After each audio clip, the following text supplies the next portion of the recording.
Barauni dairy में बिहार का पहला 100 मीट्रिक टन सीबीजी प्लांट का हुआ शिलान्यास। केंद्रीय मंत्री सह गिरिराज सिंह समेत अन्य ने किया शिलान्यास। दीप प्रज्वलित कर शिलान्यास कार्यक्रम का हुआ शुभारंभ। नहीं चाहिए।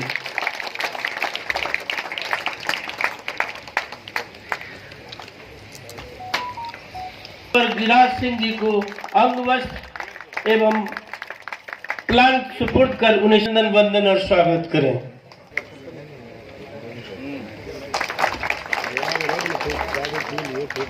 आप लोग अपना काफी फायदा उठाया और उसके बड़े सुखद परिणाम आए हैं। मैं यह भी जानकारी देना चाहता हूँ कि सर, मैं फर्शीवन में गोबर स्लरी से पेंट बनाने का एक छोटा सा कारखाना प्रारंभ, और आज जो निरंजन जी को बता रहे थे माननीय मंत्री महोदय, इन्होंने कहा कि ऐसा खाद बनाइए, ऐसा सुगंध बनाइए, ऐसा प्रोम बनाइए कि किसानों को और कोई भी फर्टिलाइजर देने की आवश्यकता नहीं पड़े।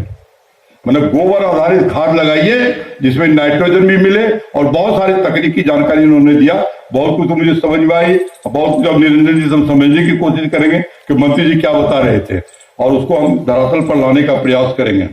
इसी क्रम में जब पायलट प्रोजेक्ट हमने स्टार्ट किया यहाँ पर प्रोम बेसिस पर, और पिछले दिनों करीब 100 मीट्रिक टन हमने प्रोम को सेल किया, और रबी के सीजन में अच्छा इसका डिमांड है, उतना तो हम लोग पूरा नहीं कर पा रहे हैं, तो हमें लगा कि नहीं, इसमें कुछ आगे बढ़कर करना चाहिए। उसी क्रम में ओएनजीसी के सीएसआर फंड से माननीय मंत्री जी के आशीर्वाद से और एनडीडीबी के माननीय अध्यक्ष श्री मीनेश शाह जी के तकनीकी जानकारी के तहत 30 करोड़ का यह परियोजना यहाँ पर लाया गया, जिसका फंडिंग ओएनजीसी के द्वारा किया जाएगा। और यहाँ पर उस बायोगैस आधारित गोबर, जिसमें करीब 100 टन प्रतिदिन गोबर खरीदा जाएगा, जिसकी कीमत हमने कहा कि सर बाकी जगहों पर 80 पैसा किलो मिलता है।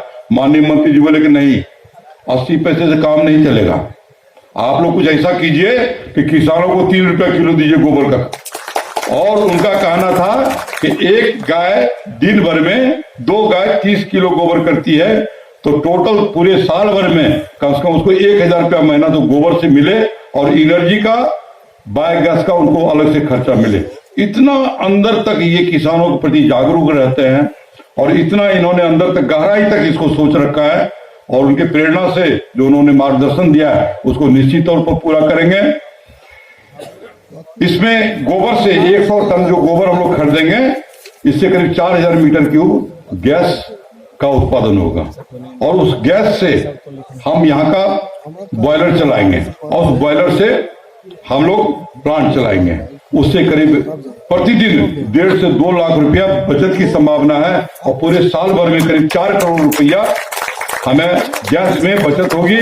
और उससे जो भी बचत होगा, और जैसा आप जानते हैं कि जो भी बचत होती है वो फिर किसानों के बीच में बढ़ता है, तो 4 करोड़ रुपया एडिशनल किसानों को मूल्यांकन राशि के तौर पर मिलेगा। इसके अलावा पर्यावरण, जो कार्बन प्रिंट है उसको भी कम किया जाएगा, पर्यावरण के लिए भी काम किया जाएगा। लोगों के लिए जो एक समस्या है गोबर की, वो समस्या भी दूर होगी, और वो करीब 3 से 4000 किसानों का गोबर परचेज किया जाएगा, उसको हम लोग इसका सदुपयोग करेंगे। और उसके आगे की मैं माफी चाहूंगा माननीय मंत्री जी से, मैंने अपनी भावना को प्रकट नहीं किया था, आज मैं प्रकट करना चाहता हूं।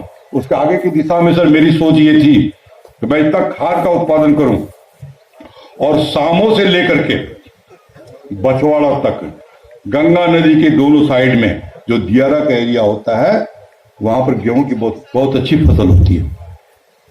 तो मेरी परिकल्पना है, अभी मैंने बहुत कुछ काम नहीं किया है, कि एक ब्रांड होता है गेहूं का सरवती, उस बीज को मैं ला करके और पूरे एरिया में किसानों को यही खाद दूंगा, ऑर्गेनिक फर्टिलाइजर, और उनसे कंट्रैक्ट फार्मिंग करवाऊंगा कि आप गेहूं का उत्पादन कीजिए, गेहूं मैं आपसे क्रय करूंगा, गेहूं से मैं आटा बनाऊंगा ऑर्गेनिक फर्टिलाइजर, और उसको ब्रांड में मैं सेल करूंगा।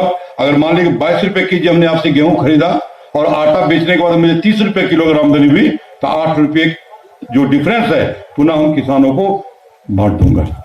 तो वो एक परिकल्पना है।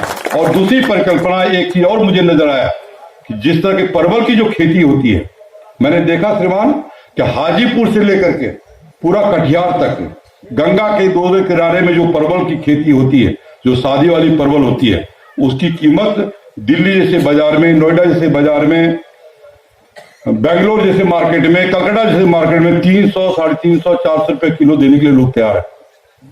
और 350, 400 रुपए उसको मैं संगठित करने की कोशिश करूंगा। इस ऑर्गेनिक फर्टिलाइजर से परवल की खेती कराऊंगा, परवल को मैं इकट्ठा करूंगा, परवल का प्रसंस्करण करूंगा, उसको कैरी करके ताकि किसानों की आय बढ़ सके। क्योंकि ये तथ्य है, यशस्वी प्रधानमंत्री के मार्गदर्शन में, जैसा उन्होंने कहा, ये 60 से 70% की जो आबादी है, जिसका जीडी में कंट्रीब्यूशन मात्र 25% है,